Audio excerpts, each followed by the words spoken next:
All right, it's turned on. Good morning, everyone. So today it's just going to be a very short live, all right?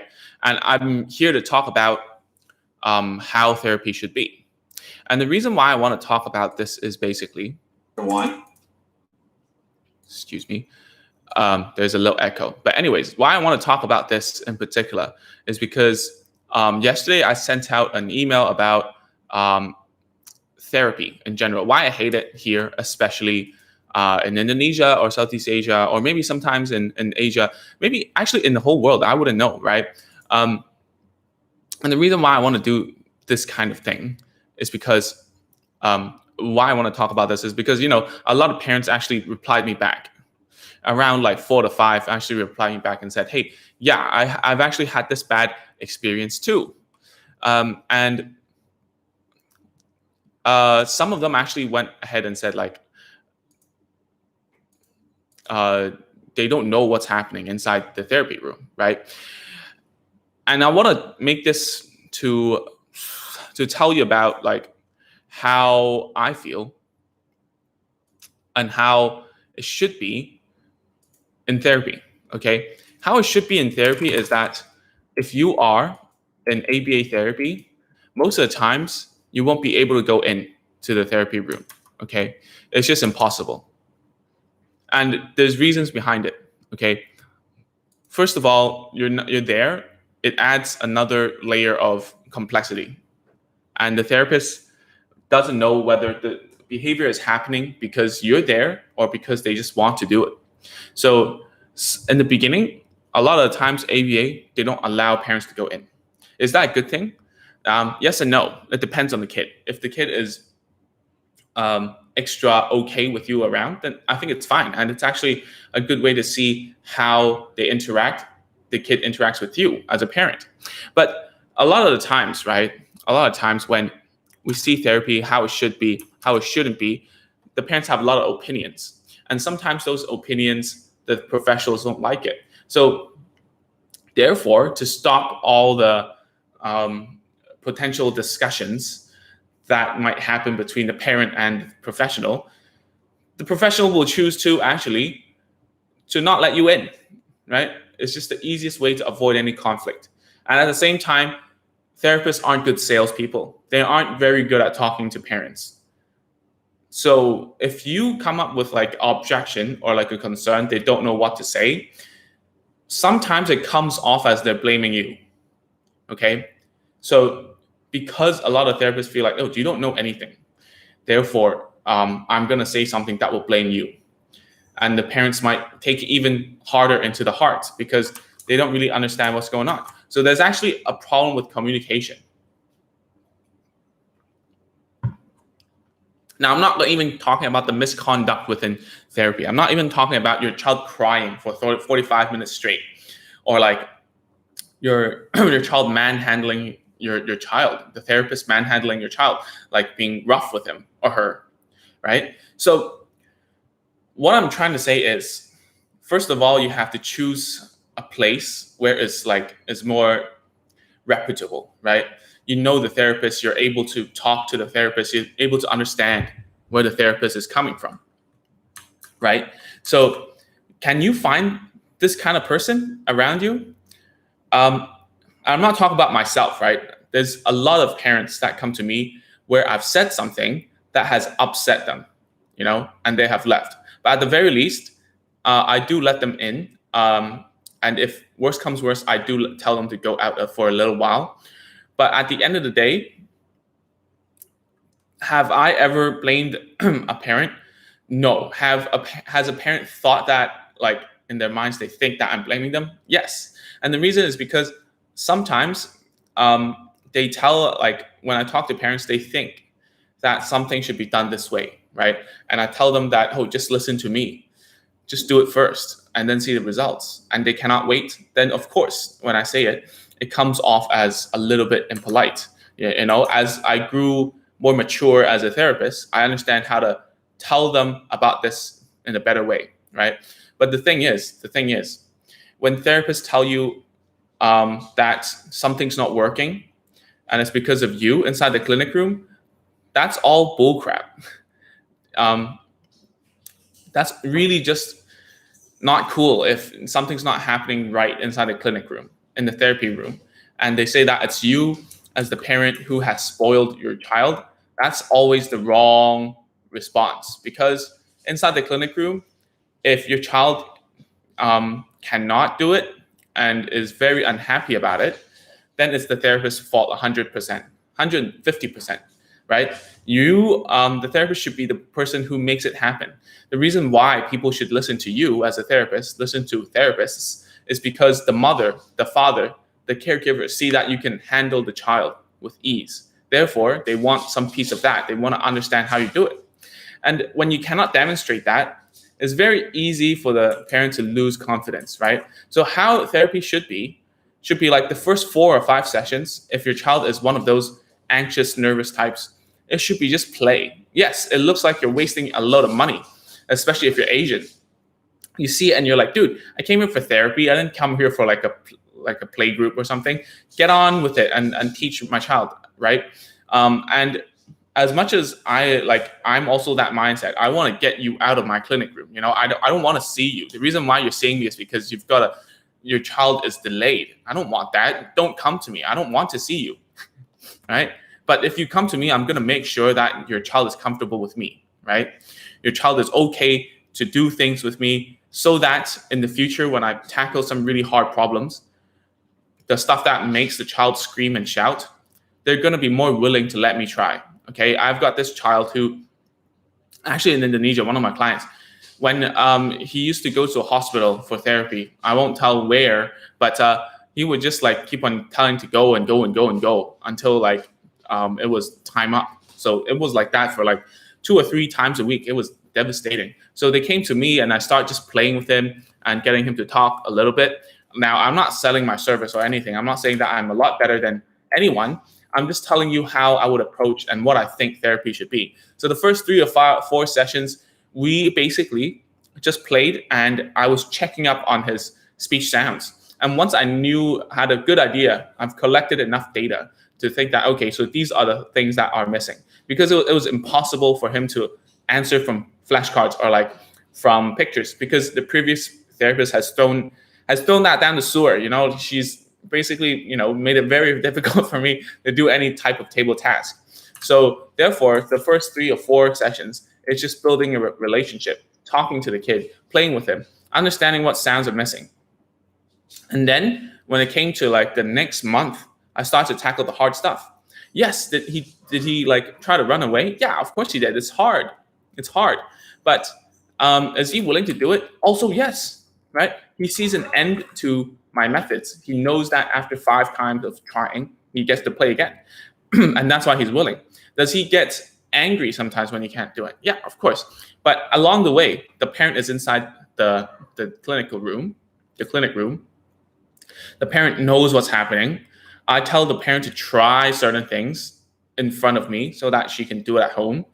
And any questions I get to answer as well, right? Should everyone do therapy like that? No, I don't think so. A lot of junior therapists, they cannot handle the parent inside because they get very scared. And if you are someone who has been doing therapy with me, you know that I will make you do it in front of me, right? If you're a parent, or like send me a video, and you know how nerve-wracking, how like nervous you get if you know that you're being watched doing something you're not very good at. So therefore, this is where I'm asking parents to have a little empathy on like newer therapists, to let them understand, hey, it's okay to be looked at and evaluated and to put on a spotlight to see what you're doing. But at the same time, accept the responsibility. I'm talking to the therapist now. I'm sorry. I'm talking to like therapists have to accept the responsibility to do the work and not blame other people for it. And whilst going at it, they need to make therapy fun. They cannot think that it's like when a child cannot do something or a child is very angry all the time, it's your problem. It's not the child's problem. They don't owe you anything. They didn't ask to be put in therapy. They didn't ask to be like speech delayed. They didn't ask to do anything at all. They're pretty happy themselves, like as I was talking in my online course, one of the mindset shifts is that your child doesn't owe you anything. They're much happier if you just leave them alone. They could just be in the corner doing their own thing. They can flap their hands for the whole day. They're happy. They don't need you. They don't need to talk. It's only our standards, the society's standards that are putting onto them and making them let them understand that, hey, you got to talk or else you won't get anything in life because, other people have what you want. That's why they're communicating. They don't know that. They don't care. They don't even know if they want it. They didn't even know they wanted YouTube videos until you introduced it to them, right? They didn't even know that chocolate was nice until you introduced it to them. So at the end of the day, it's our desire to make a child go in a certain way, right? So therefore, it's our responsibility to make the child okay with it. And why a lot of the times therapy sucks, right? It really does suck, man. I mean, if you drive like an hour to see a therapist and then they cry for a whole hour and then you drive another hour back, that's 3 hours wasted of their whole life, within a day. That's a lot of time. So when you ask me, what should you do? First of all, you need to understand there's only 2 reasons why a child can't do something. Number 1, they're not willing. They don't want to, right? Number 2, they can't do it. Both reasons is up to the therapist and yourself as a parent. So if the therapist cannot show you the way to make them willing to do it, that's the number 1 thing, then you better believe that you should find another one, right? You have to find another therapist that can do it, right? Not every client that comes my way are willing to do the stuff I tell him to or her to, right? It's just basic human stuff. I'm able to talk to and play nicely and have good rapport with some clients. Some of them, they cannot, they leave, they go somewhere else. I'm totally fine with it because I haven't done the responsibility as a therapist, right? I haven't been able to make them wanting to talk to me, okay? So that is always the number 1 thing. Is your child willing and wanting to play with, to interact with that therapist? If not, then leave, find someone else, all right? Even if you're in Indonesia or where I am right now, where, therapy services are scarce, right? You can still find someone else. I'm pretty sure about it. All right. And even if back in Hong Kong, I remember there was a parent, Hong Kong people, Chinese people are super smart about finding the best deal, right? So basically, there was a client of mine who did 3 assessments with 3 different therapists. And you know how much an assessment is, right? Around Hong Kong, it's pretty expensive. So they did 3 just to choose one good therapist. And that's how they went about it. And somehow they chose me, right? I don't even know why. They went with pretty famous therapists who have 20 plus years. But in the end, they chose me, who I have a lot less experience than they did. And the reason behind it was because I connected with the kid. I knew how to make the child want to do something, right? We had a good rapport. And of course, my skill level of teaching the 2 things, right? Willingness and knowing what to do, right? That's the 2 reasons why children and just people in general, they cannot do something, right? Number 1 is the motivation, the willingness. And number 2 is the competency. They don't know how to do it. Obviously, me as a therapist of the junior one back then, my ability to teach something, to teach the child the competencies is much lower, but I'm able to motivate them a little more just because we had that a little more connection. So even if it means that you're going for a therapist that is a lower experience, that's still fine. All right. That's how therapy should be. Finding someone who can help you. All right. Finding someone who can help you to push your child to be happy, push your child to do things and be happy whilst being at it. Yeah. So at the end of the day, this is what I would say. I know it's a rant.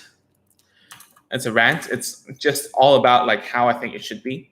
If right now your child's being forced to sit down without any type of reward, to be honest, then you're in the wrong room. The very first thing a therapist should do is to entice a child to come to the therapist, right? Are there any rewards? Is it fun? Is the therapist trying different ways? Is the tone changing? Do you like physically see that they are changing the tones, right? I know it's very difficult because sometimes around the world, the parents aren't allowed inside the clinic room, even with speech therapy, even in the Western countries sometimes. But you can always hear them outside, right?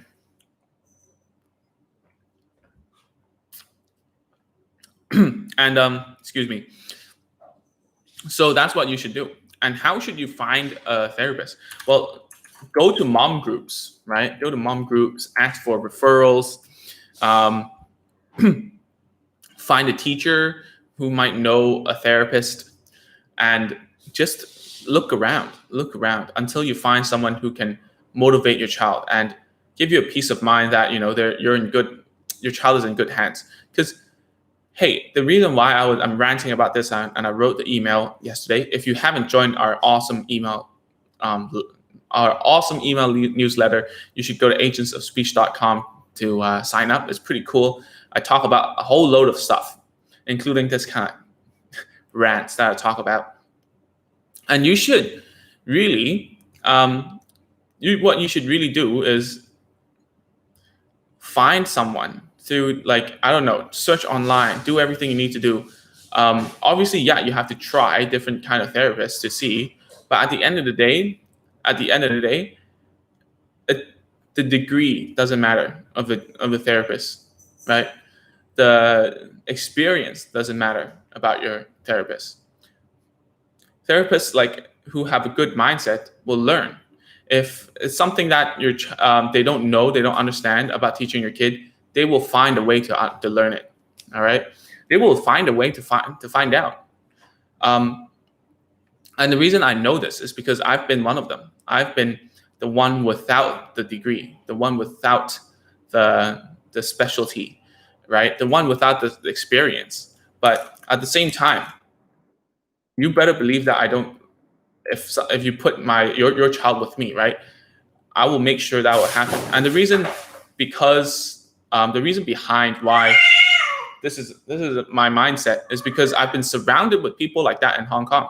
My very first job, everyone there wanted the best for the kid, and it's an expensive place. And if we don't create results ASAP, the clients leave. And what happens when the clients leave? We lose our jobs. And that's the economical side of thing, right? The other side of it is that we see excellence in when our supervisors do work. We see that it works. It's our fault when it doesn't happen, right? When the supervisors show us with their hands that they can actually teach something that simple to a child who knows nothing, and when you try, you fail you fail and it feels bad. So you have to find a clinic that strives for excellence. That someone there can show someone how to do something.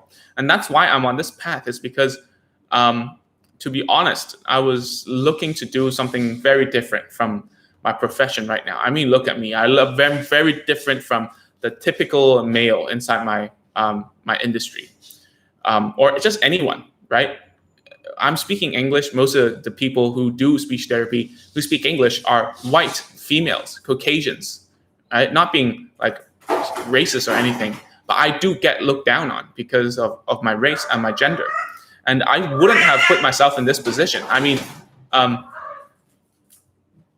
could have went for an industry that suits me much better as a person, more stereotypical, where I can like speak English, speak Cantonese, speak Mandarin, and then do something about it, right? I've got a lot of edge when it comes to working. But, I chose something that is actually against it. And that's because I found a clinic that helped me develop the skills and showed me that, actually it's kind of hard. This is hard work, man. So you got to find a clinic like that. Is there a clinic there where there's this, not just one person? You cannot, there's a lot of clinics out there who has one person, really pro, really good, but they're not there 80% of the time. Excuse me for my cat. And I have 3 minutes left to rant a little bit more. right? I know a lot of you are going overseas to seek for therapy, to seek for help. And a lot of you are looking for different ways to help your child, okay? But at the same time, you have to find a clinic or like a therapist that is always trying to learn more, right? Sometimes, I'm not saying that, I'm not pooping on them, I'm not saying that they're bad, is that sometimes, that's my experience, older therapists tend to stop. They become like a teacher level and they don't think about other ways of doing stuff, right? They don't think about what if I try this? And they would say, I've done that before. It doesn't work. Well, the thing is, sometimes you do it one way with the kid, it doesn't work. You do it another way, it works. So at the end of the day, it's a balance, right? You need to find someone who has a good attitude, is what I mean. And that's why therapy sucks. A lot of them, when they do the work, they're thinking about how to sound professional and put the parents down so that they listen to them. And that's the worst thing that you can do, a therapist can do, right? It all starts with empathy. If you don't feel the therapist is empathizing with you and understanding the situation, asking correct questions, and then trying different methods, even if it doesn't work, the positive attitude is still there. You feel that you're in good hands and you want your child to get more sessions with him or her, then you're probably at the wrong place. You're probably with the wrong person, and you know it with your gut. It's just that you needed someone to tell you. And most of the time, parents ask me about that, and I had to tell them, dude, don't go there. And then they're like, oh yeah, finally. I'm like, hey man, you're an adult. You don't need to listen to me. You can just do it. If you feel that something's off, you don't need to listen to some professional advice. And look at me, I'm just a dude with a t-shirt in front of a camera nowadays, right? And if you come to my clinic, I'm in shorts and flip-flops because I don't care about how I look. But I'm blessed to have. Oh, Lena, I was just about to say I'm blessed to have clients who don't care about my appearance. But yeah, thank you very much, Lena. It means a lot. Yeah. So at the end of the day, you can find these people no matter where. Okay, doesn't matter. I've seen. There are therapists who reach out to me to ask me in Indonesia and like wherever places that they resonate a lot with the message that I talk about, and they want to learn more from me and that kind of stuff. So there must be some people who are not in big institutes, in big like places like hospitals, like big centers, that are very willing to help, but you have to really find them. It might come in the form of a helper. I've seen like a few helpers who are excellent, like in Indonesia, nannies who are excellent. Not to talk about Lena's one, right? Not about your one. There's a few that are very, very, very good, and I want to hire them. I just want to like take them, but it was, that it's just stupid taking something like just thinking about that wouldn't work. But it really comes down to the attitude, right? If they're willing, if they're committed, they'll get creative. Is that what I mean, right? I remember back then when I looked at my colleagues, they would stay. They were overtime without money.